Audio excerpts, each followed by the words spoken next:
Squadron leader George Aird ejected from an English Electric Lightning F1 at Hatfield on September 13, 1962, and landed in a greenhouse. The photograph Aird descending under canopy while a farmer drove a tractor beneath, oblivious, travelled the world. What did not travel was the reason the aircraft had failed him. A fire in the reheat pipe of the rear Rolls-Royce Avon 210R.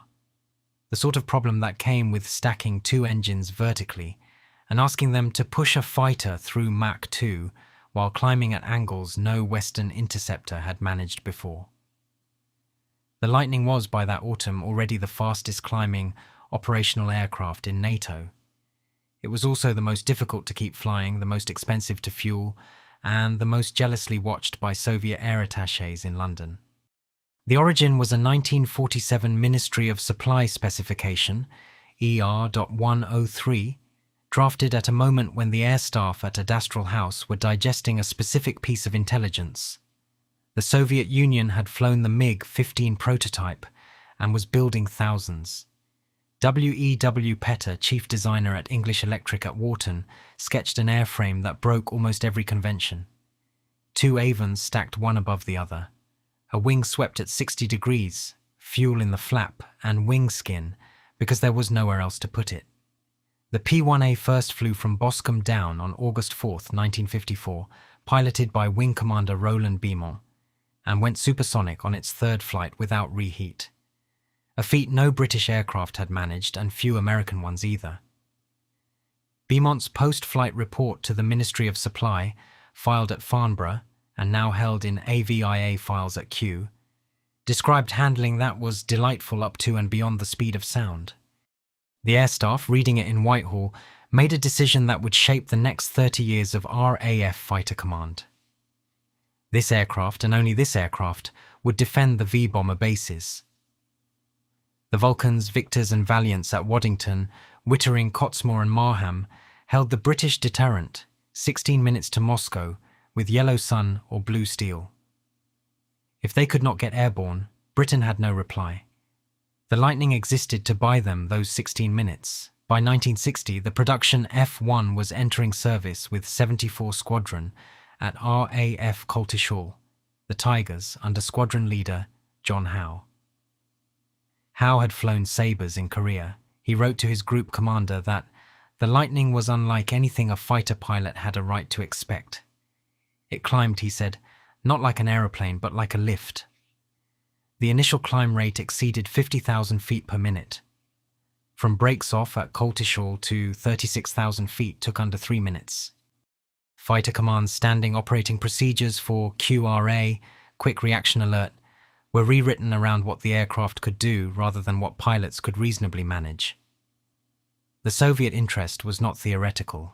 On April 8, 1965, a Tupolev Tu-16 Badger of Soviet long-range aviation probed the UK air defence region east of the Shetlands. Two Lightning F-2s of 92 squadrons scrambled from RAF Leconfield. The intercept logged in the Air Historical Branch summary for that quarter was completed in 11 minutes from klaxon to visual identification at 40,000 feet. The Badger's crew photographed the interceptors.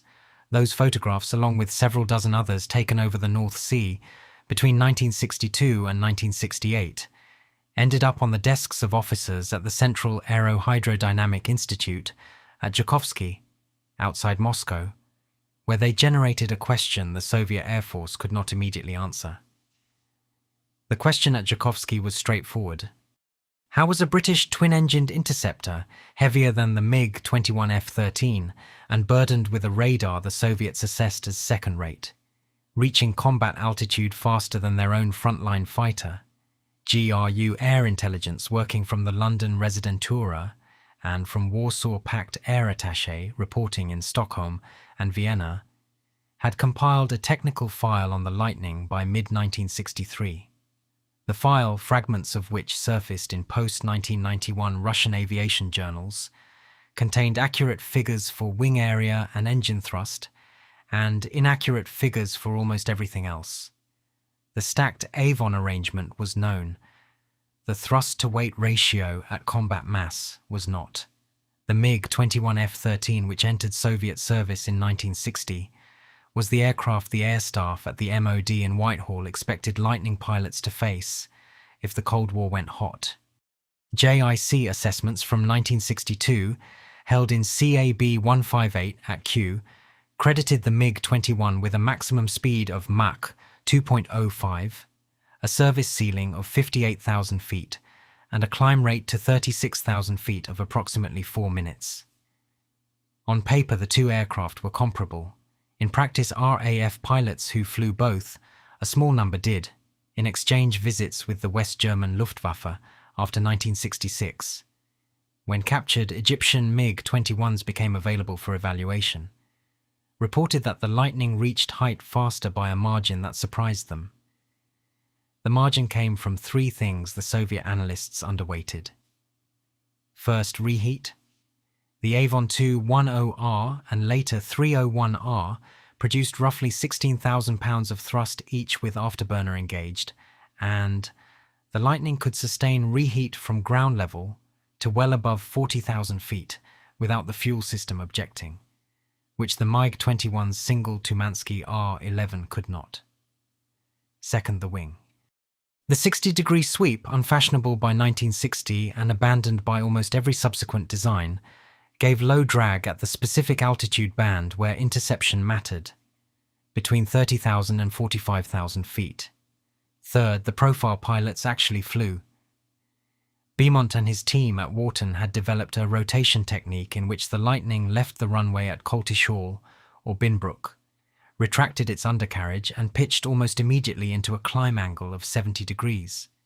Fuel was burned catastrophically. Height was gained absurdly. Air Vice Marshal Christopher Foxley Norris, then commanding 11 Group, described the effect in a 1966 lecture at the RAF Staff College at Bracknell.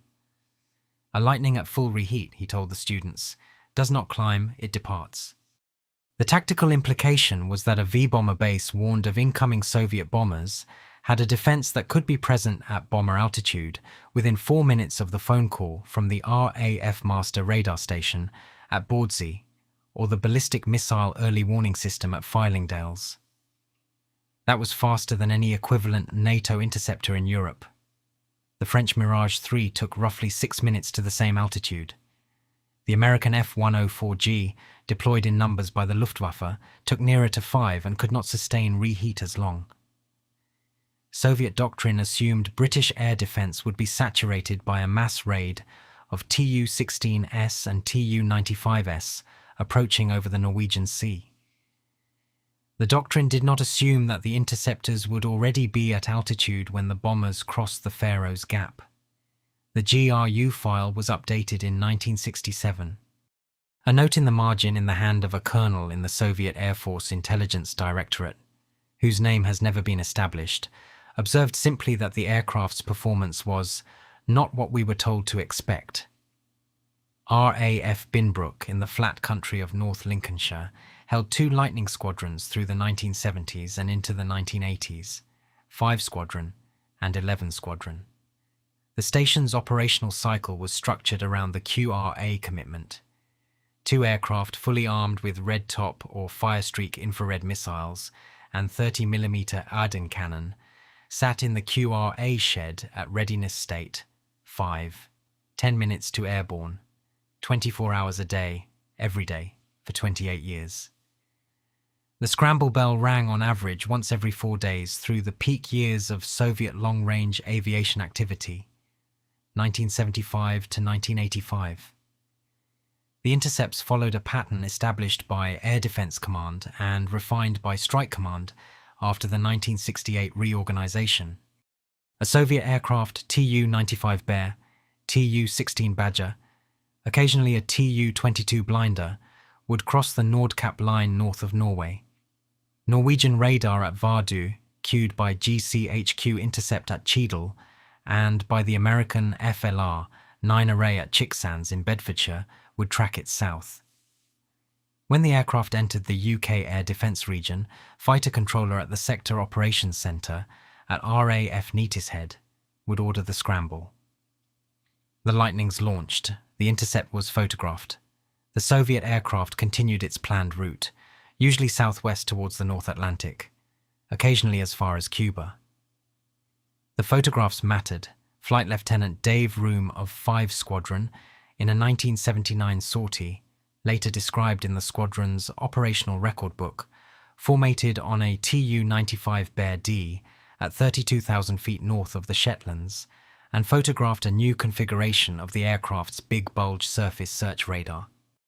The film was developed at Binbrook, forwarded to the Defence Intelligence Staff at the MOD in Whitehall, and cross-referenced against material from GCHQ's Composite Signals Organisation Station at Cheltenham. The DIS assessment, circulated within the JIC, identified the modification as a maritime targeting update for the Soviet Northern Fleet's anti-carrier operations. That single frame of 35mm film shaped Royal Navy planning for the defence of the Eastern Atlantic for the next 4 years. The Lightning Force at Binbrook operated aircraft that were, by the late 1970s, mechanically exhausted. The F-6 variant, with its ventral fuel tank and overwing tanks introduced in 1965, remained the most heavily loaded airframe in fighter command. The Rolls-Royce Avon 301R engines required a top overhaul every 400 hours. Serviceability rates at 5 and 11 squadrons ran between 40 and 60% through the early 1980s. When Air Marshal Sir Peter Harding, C&C Strike Command, inspected Binbrook in 1983, he was told by the station commander, Group Captain John Spencer, that the aircraft was held together by tradition and Loctite. The Lightning nevertheless continued to outperform the Phantom FGR-2s at Coningsby and Wattisham in the specific role for which it had been designed. In annual air defence exercises, Elder Forest in 1979, Priory in 1981, the Binbrook wing achieved higher successful intercept rates against simulated Soviet raids than any other UK-based squadron. The Phantom carried more missiles and had a better radar. The Lightning got there first. Squadron leader Ian Black, who flew Lightnings with 5 Squadron before converting to Tornadoes, wrote in his logbook after his last Lightning sortie in April 1988 that no aircraft he flew afterwards ever climbed the way the Lightning did. The retirement date was set for June 1988. It was already too late. The intelligence dimension ran through GCHQ's Composite Signals Organisation Station at Scarborough and its sister station at Cheadle in Cheshire, both of which had been intercepting Soviet long-range aviation communications since the mid-1950s. The take was shared under UK-USA arrangements formalised in 1946 and refined through the 1950s with the American National Security Agency at Fort Meade. The Lightning intercepts over the North Sea generated their own signals traffic. Soviet crews reporting on the approach of British fighters, ground controllers at Olenogorsk on the Kola Peninsula acknowledging. And that traffic decrypted and translated at Cheltenham after GCHQ moved there in 1953, gave British intelligence a running picture of how the Soviet Air Force understood the British air defence problem. The picture that emerged, and which was summarised in periodic JIC assessments through the 1970s, was of a Soviet long-range aviation command that regarded the British interceptor force as a manageable but irritating obstacle. Tu-95 crews were briefed to expect intercept within 20 minutes of entering the UK air defence region. They were briefed to photograph the intercepting aircraft.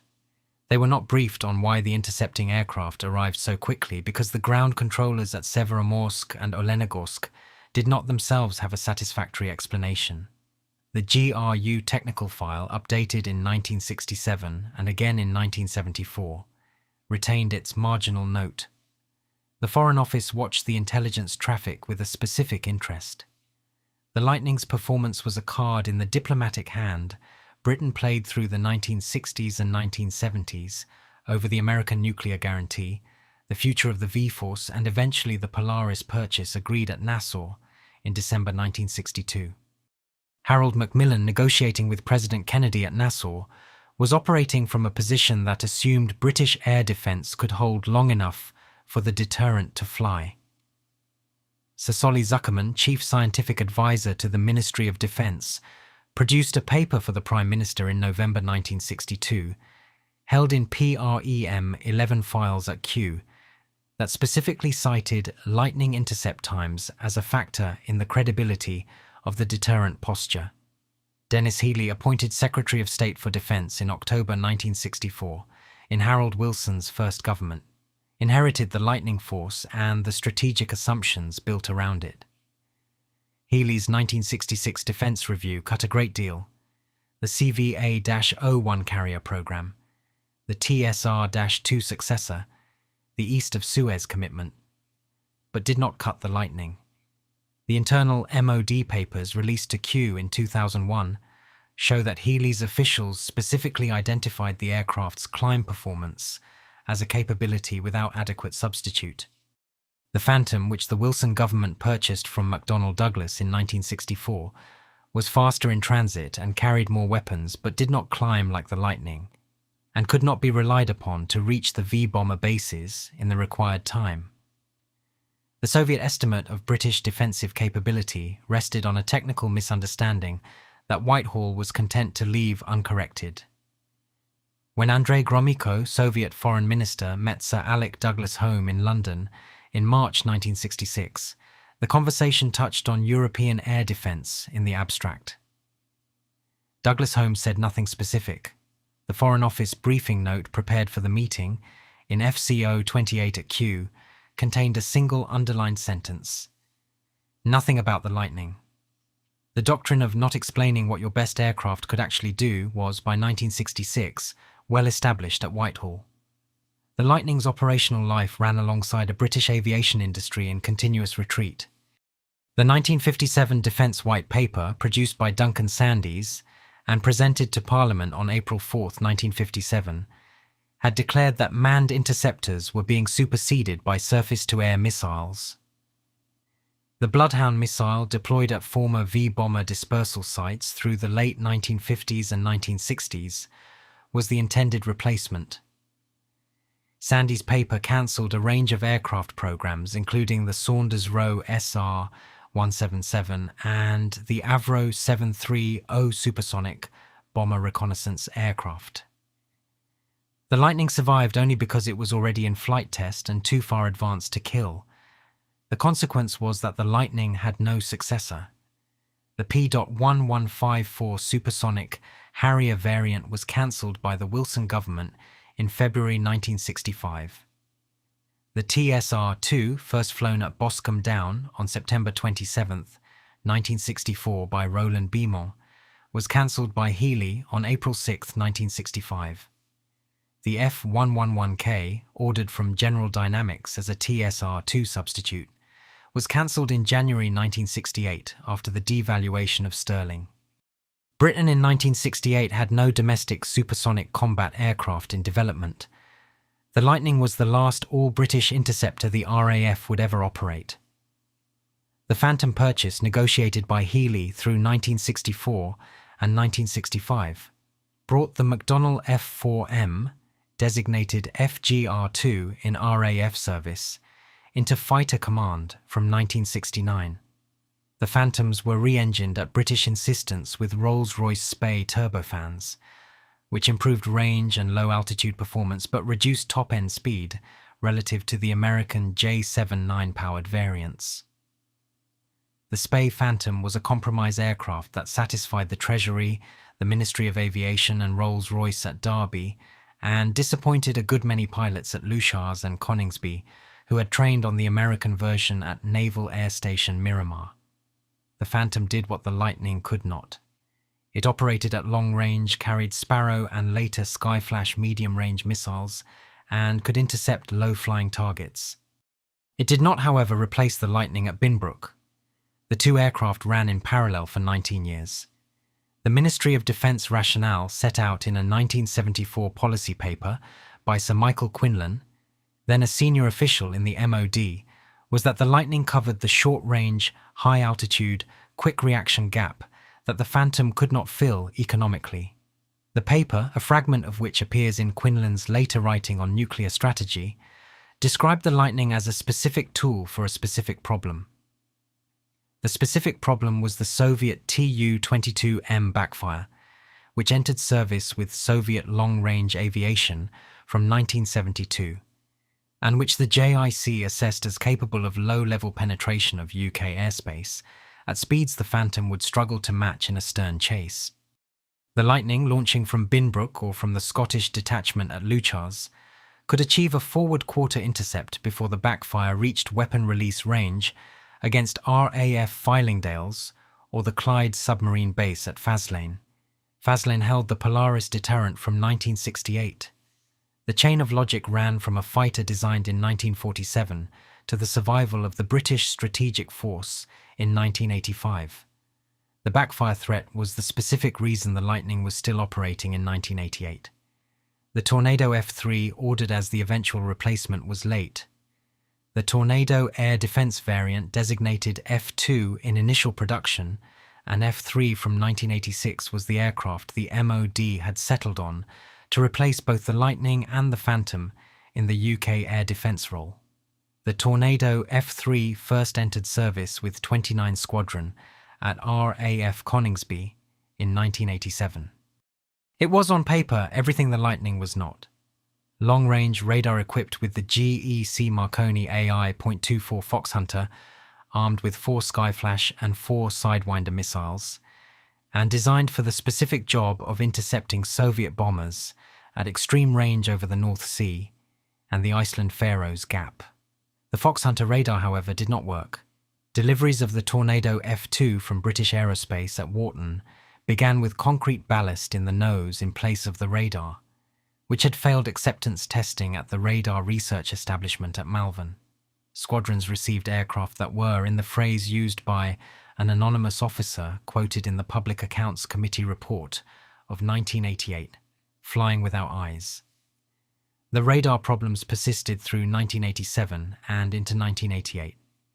The Lightning at Binbrook continued to hold QRA because the aircraft designated to replace it could not yet be trusted to find a target. The situation was politically awkward. Michael Heseltine, Secretary of State for Defense from January 1983, had staked a great deal on the Tornado program. His successor from January 1986, George Younger, inherited the radar problem and the parliamentary consequences. The National Audit Office report on the Tornado F2/F3, published in 1987, was critical in a register that MOD officials found uncomfortable. The Lightning's continued operation past its planned 1987 retirement was, in part, a political solution to a technical problem.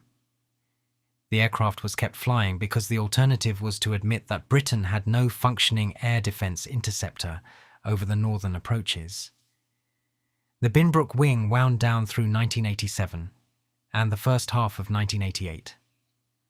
11 Squadron disbanded on April 30th, 1988. 5 Squadron flew the type until June 30th, 1988. The final QRA scramble by a Lightning from Binbrook was flown by Flight Lieutenant Ian Black on June 24, 1988, against a Soviet Tu-95 Bear H approaching the UK air defence region north of the Shetlands. Black, in an account published in his 1996 memoir, described the intercept as unremarkable. The Bear crew photographed him, he photographed them, and both aircraft returned to base. The Bear crew, he assumed, did not know they had been the last. The Lightning's retirement coincided with the first serious indications from GCHQ intercept and from Foreign Office reporting from Moscow that Soviet long-range aviation activity was reducing. Mikhail Gorbachev's foreign policy shifts through 1987 and 1988, and the reduction in Soviet defense spending that followed, produced a measurable drop in the number of Bear and Badger sorties into the UK air defense region. The Cold War. The Lightning had been designed to fight was, in the specific technical sense of Soviet bomber activity over the Norwegian Sea, tapering off. The correlation was accidental. The Lightning was withdrawn because the airframes were mechanically finished and because the Tornado F3, radar problems notwithstanding, was finally entering effective service. The tapering of Soviet activity was a separate matter driven by internal Soviet decisions in Moscow that Whitehall was reading in real time through the Foreign and Commonwealth Office Research Department, and the JIC's Current Intelligence Group on the Soviet Union. The question the Soviet analysts at Zhukovsky had never satisfactorily answered, how the Lightning outclimbed the MiG-21, was answered in a partial and belated way after 1991. Russian aviation writers with access to declassified GRU files published fragments through the 1990s. Pyotr Butovsky, working from Warsaw and Moscow, established that the Soviet estimate of the Lightning's thrust-to-weight ratio had been consistently low by roughly 15% through the aircraft's operational life. The stacked Avon arrangement, which Petr had adopted in 1948 for reasons of frontal area, produced an installed thrust that Soviet ground observation and photographic intelligence had never accurately measured. The British side had known this. The JIC's Scientific and Technical Intelligence Committee, meeting through the 1960s and 1970s, received periodic briefings from the Defence Intelligence Staff on Soviet estimates of British aircraft performance. The briefings drawn from GCHQ intercept and from occasional defector reporting showed that the GRU consistently underestimated the Lightning's climb rate and consistently overestimated its fuel consumption. The MOD's position, agreed between the Air Staff and the Foreign Office through the 1960s, was that this misunderstanding was operationally useful and diplomatically convenient. Nothing was done to correct it. The Lightning's genuine limitations were in fact closer to what the Soviets assumed. Fuel consumption was ruinous. Combat radius on internal fuel was under 150 miles. The aircraft could not sustain a long transit and arrive with useful weapons endurance. The overwing tanks introduced on the F-6 helped but did not solve the problem. Squadron pilots at Binbrook developed techniques for cruising subsonically at 36,000 feet on one engine, shutting down the second Avon to extend endurance, and relighting it before intercept. The technique was unofficial, not in the pilot's notes, and widely practiced. The radar, the Ferranti AI.23, developed at Ferranti's Edinburgh works from the mid-1950s, was a small monopulse set with limited range and no look-down capability.